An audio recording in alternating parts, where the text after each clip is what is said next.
I want to talk to you today a little bit about predictable irrationality. And my interest in irrational behavior started many years ago in hospital. I was burned very badly. And if you spend a lot of time in hospital, you'll see a lot of types of irrationalities. And the one that particularly bothered me in the burn department was the process by which the nurses took the bandage off me. Now, you must have all taken a Band-Aid off at some point, and you must have wondered what's the right approach. Do you rip it off quickly, short duration but high intensity, or do you take your Band-Aid off slowly? You take a long time, but each second is not as painful. Which one of those is the right approach? The nurses in my department thought that the right approach was the ripping one. So they would grab hold and they would rip, and they would grab hold and they would rip. And because I had 70% of my body burned, it would take about an hour. And as you can imagine, I hated that moment of ripping with incredible intensity. And I would try to reason with them and say, why don't we try something else? Why don't we take it a little longer, maybe 2 hours instead of an hour, and have less of this intensity? And the nurses told me two things. They told me that they had the right model of the patient, that they knew what was the right thing to do to minimize my pain. And they also told me that the word patient doesn't mean to make suggestions or interfere or... This is not just in Hebrew, by the way, it's in every language I've had experience with so far. And you know, there wasn't much I could do, and they kept on doing what they were doing. And about 3 years later, when I left the hospital, I started studying at the university. And one of the most interesting lessons I learned was that there is an experimental method, that if you have a question, you can create a replica of this question in some abstract way, and you can try to examine this question and maybe learn something about the world. So that's what I did. I was still interested in this question of how do you take bandages of burn patients.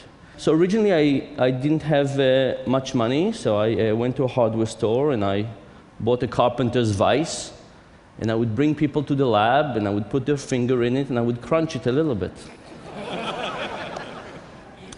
And I would crunch it for long periods and short periods, and pain it went up and pain it went down, and with breaks and without breaks, all kinds of versions of pain. And when I finished hurting people a little bit, I would ask them, so how painful was this? Or how painful was this? Or if you had to choose between the last two, which one would you choose? I kept on doing this for a while. And then, like all good academic projects, I got more funding. I moved to sounds, electrical shocks. I even had a pain suit that I could get people to feel much more pain. But at the end of this process, what I learned was that the nurses were wrong. Here were wonderful people with good intentions and plenty of experience, and nevertheless, they were getting things wrong predictably all the time. It turns out that because we don't encode duration in the way that we encode intensity, I would have had less pain if the duration would have been longer and the intensity was lower. It turns out it would have been better to start with my face, which was much more painful, and move toward my legs, giving me a trend of improvement over time that would have been also less painful. And it also turns out it would have been good to give me breaks in the middle to kind of recuperate from the pain. All of these would have been great things to do, and my nurses had no idea.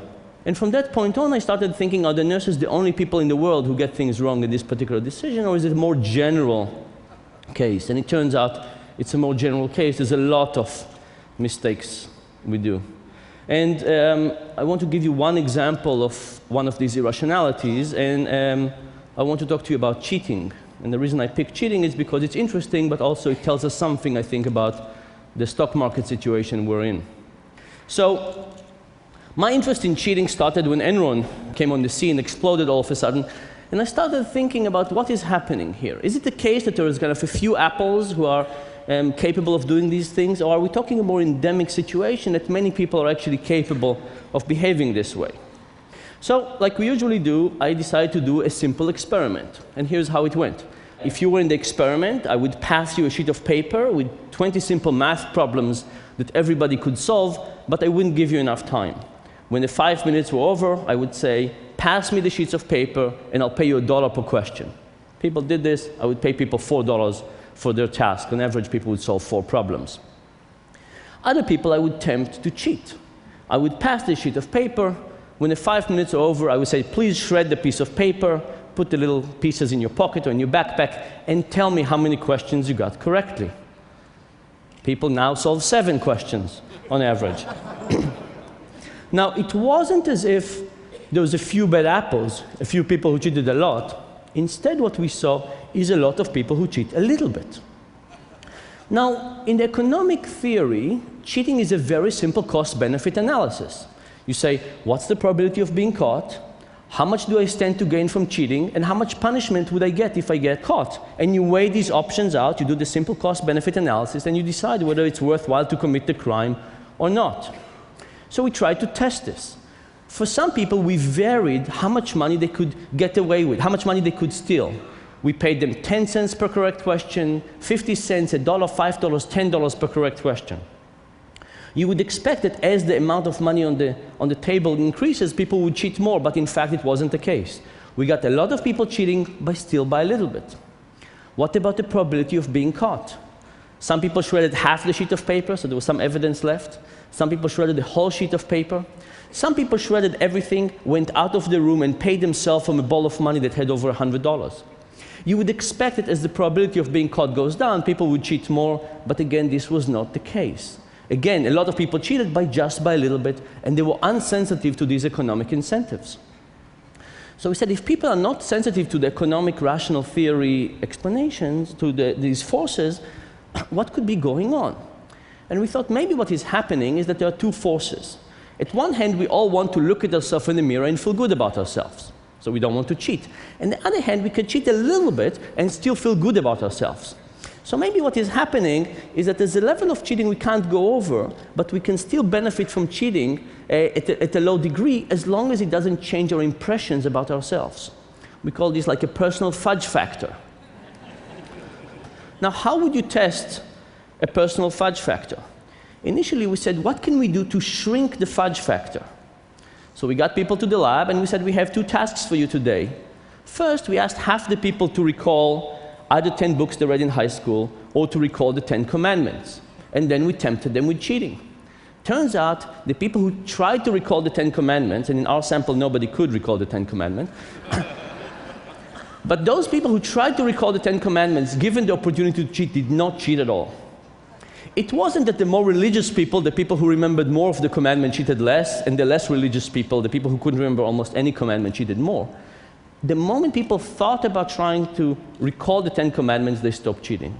In fact, even when we give self-declared atheists the task of swearing on the Bible and we give them a chance to cheat, they don't cheat at all.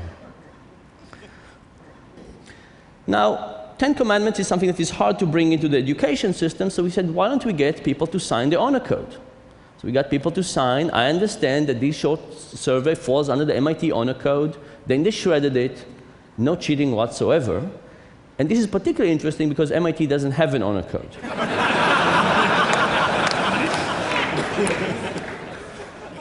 So all this was about decreasing the fudge factor. What about increasing the fudge factor? The first experiment, I walked around MIT and I distributed 6 packs of Cokes in their refrigerators. These were common refrigerators for the undergrads. And I came back to measure what we technically call the half-lifetime of Coke. How long does it last in the refrigerators? And you can expect it doesn't last very long. People take it. In contrast, I took a plate with 6 $1 bills and I left those plates in the same refrigerators. No bill was ever disappeared. Now, this is not a good social science experiment. So to do it better, I did the same experiment as I described to you before. A third of the people, we passed the sheet, they gave it back to us. A third of the people, we passed it, they shredded it, they came to us and said, Mr. Experimenter, I solved X problems, give me X dollars. A third of the people, when they finished shredding the piece of paper, they came to us and said, Mr. Experimenter, I solved X problems, give me X tokens. We did not pay them with dollars, we paid them with something else. And then they took this something else, they walked 12 feet to the side and exchanged it for dollars. Think about the following intuition. How bad would you feel about taking a pencil from work home compared to how bad would you feel about taking 10 cents from a petty cash box? These things feel very differently. Would being a step removed from cash for a few seconds by being paid by a token make a difference? Our subjects double their cheating. I'll tell you what I think about this in the stock market in a minute. But this did not solve the big problem I had with Enron yet, because in Enron there's also a social element. People see each other behaving. In fact, every day when we open the news, we see examples of people cheating. What does this causes us? So we did another experiment. We got a big group of students to be in the experiment, and we prepaid them. So everybody got an envelope with all the money for the experiment, and we told them that at the end, we asked them to pay us back the money they didn't make. Okay? The same thing happens when we give people the opportunity to cheat. They cheat just by a little bit, all the same. But in this experiment, we also hired an acting student. This acting student stood up after 30 seconds and said, I solved everything. What do I do now? And the experimenter said, if you finished everything, go home. That's it. The task is finished. So now we had a student, an acting student, that was a part of the group. Nobody knew it was an actor. And they clearly cheated in a very, very serious way. What would happen to the other people in the group? Will they cheat more or will they cheat less? Here is what happens. It turns out it depends on what kind of sweatshirt they're wearing. Here's the thing. We ran this at Carnegie Mellon in Pittsburgh. And at Pittsburgh, there are two big universities, Carnegie Mellon and University of Pittsburgh. All of the subjects sitting in the experiment were Carnegie Mellon students. When the actor was getting up, was a Carnegie Mellon student. He was actually a Carnegie Mellon student, but he was a part of their group. Cheating went up. But when he actually had the University of Pittsburgh sweatshirt, cheating went down.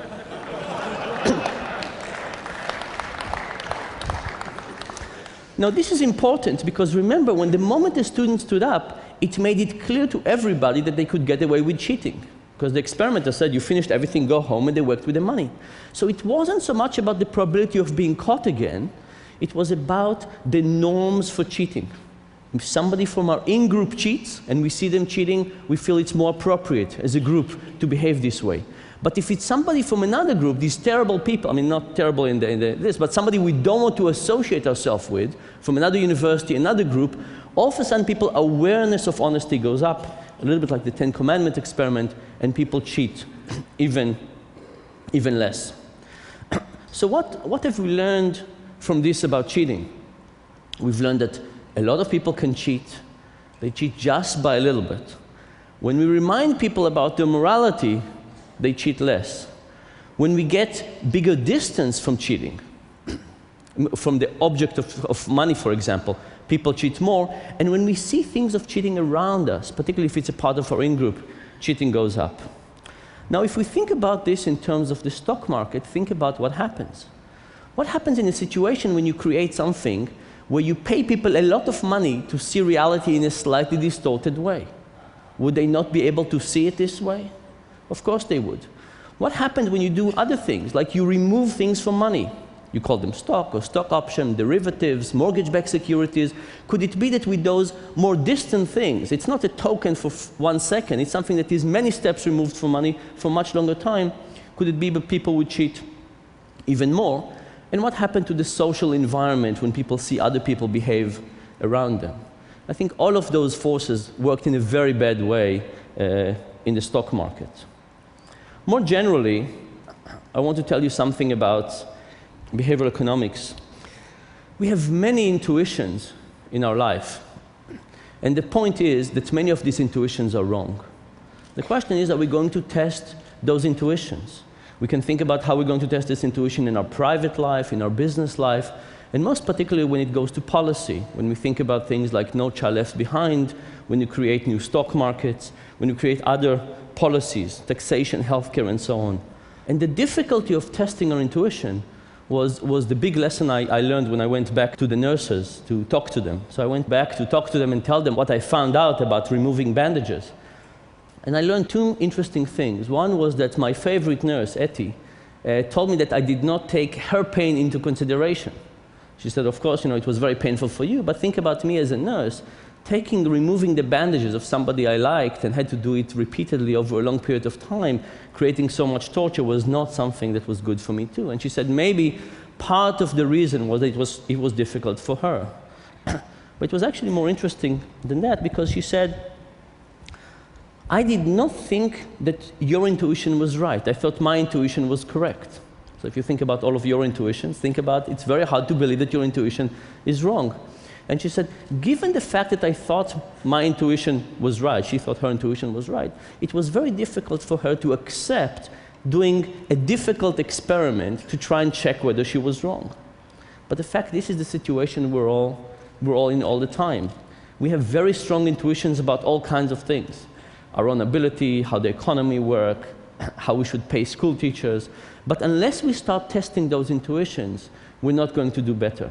And just think about how better my life would have been if these nurses would have been willing to check their intuition, and how everything would have been better. We would just start doing more systematic experimentation of our intuitions. Thank you very much.